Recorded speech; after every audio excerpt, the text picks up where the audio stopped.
Hello guys, हमारे channel में फिर से आने के लिए आपका धन्यवाद। हम आज अपने भविष्य के टॉपिक के बारे में बताने जा रहे हैं। इसे आप कृपया करके ध्यान से सुनिएगा। बात समझ में आए तो अपने भाई के लिए एक लाइक, शेयर और सब्सक्राइब ज़रूर कीजिएगा। अपने भविष्य का सुकरात का एक शिष्य कश्मकश में था कि उसे विवाह करना चाहिए या नहीं। इस विचार में था। उसने अपने मित्रों, परीक्षितों, सगे संबंधियों और बड़े बुजुर्गों से सलाह ली। सबने अपने अपने ढंग से सलाह दी। किसी ने कहा कि शादी कर लेनी चाहिए, इससे जीवन व्यवस्थित रहता है।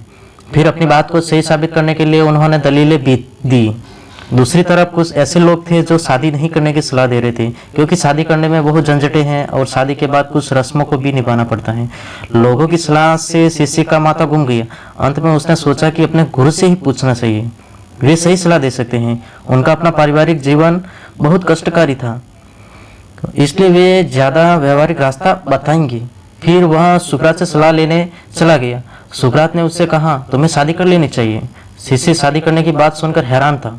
वह बोला, आपकी पत्नी तो इतनी झगड़ालू है कि उसने आपका जीवन दुश्वार किया हुआ है, फिर भी आप मुझे शादी कर लेने की सलाह दे रहे हैं। सुकरात सुनकर मुस्कुराए और बोले, यदि शादी के बाद तुम्हें बहुत अच्छी पत्नी मिलती है तो तुम्हारा जीवन संवर जाएगा, क्योंकि वह तुम्हारे जीवन में खुशियाँ लाएगी। फिर जब तुम खुश रहोगे तो जीवन में उन्नति करोगे और बड़े आदमी बनोगे।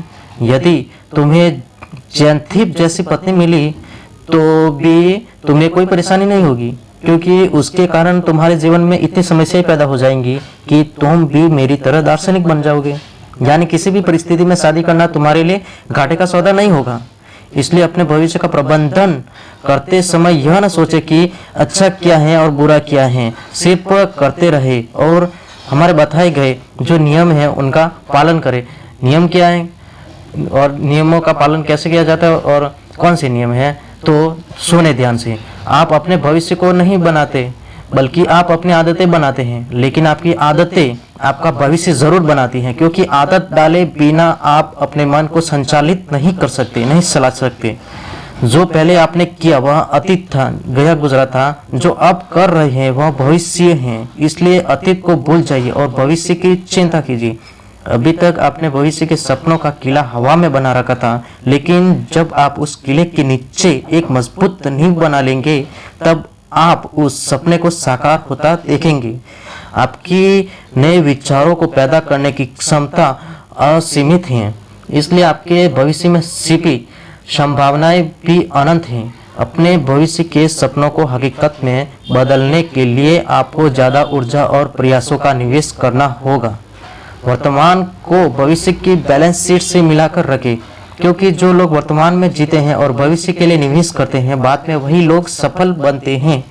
आपने अब तक क्या खोया है यह जानने की बिल्कुल भी जरूरत नहीं है, क्योंकि अतीत कभी लौटकर नहीं आता, परंतु भविष्य के बारे में सोचने पर खोई हुई चीजें जरूर वापस मिल जाती हैं।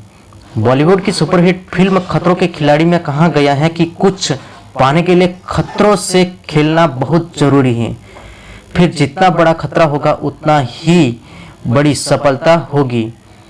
लेकिन उन खतरों से खेलने का हुनर आना चाहिए। कॉन्फिडेंस और इंटेलिजेंस, उसमें प्रवीण होना, एक्सपर्ट होना बहुत ज़रूरी है खतरों से खेलने के लिए, क्योंकि कहा भी गया है कि रिस्क न लेना ही सबसे बड़ा रिस्क है। इसलिए जोखिम लेना चाहिए और वो भी उसमें हुनर आना चाहिए, तो ही वह उसमें सफलता मिल सकती है। जब कोई व्यक्ति कुछ करने की ठान लेता है तब सब कुछ वैसा ही होने लगता है जैसा कि वह चाहता है। इसलिए आप सिर्फ सफल होने की ठानिए, फिर सफलता दिलाने वाले साधन आपको खुद ही उपलब्ध हो जाएंगे। दुख है तो उसका कारण भी है और उसका निवारण भी है। जब वह चला जाएगा तो सुख आएगा, परंतु सुख अपने साथ दुख भी लाएगा। लेकिन सुख का कोई निवारण नहीं है, इसका कोई कारण भी नहीं है, क्योंकि सुख का संबंध आत्मा से है, आत्मा का संबंध परमात्मा से है। इसलिए अपने क्रोध पर काबू रखिए। लेकिन क्रोध पर काबू रखने के लिए मन को साधना पड़ता है और मन को काबू करने के लिए ध्यान में उतरना पड़ता है, क्योंकि क्रोध एक ऊर्जा है जो अपना निकलने का रास्ता ढूंढती है। यदि वह सही रास्ते से निकलती है तब मनुष्य जल्दी सफलता पाता है। इसीलिए विद्वानों ने कहा है, जो क्रोधित नहीं होता वह मूर्ख होता है, जो क्रोध करता है वह समझदार होता है। तो आज हमारी बातों को, लाइफ कॉटेज वीडियो को आपको पसंद आया है तो वीडियो को एक लाइक सब्सक्राइब ज़रूर करके जाना, अपने भाई को सपोर्ट करना भाइयों। जय हिंद, जय भारत।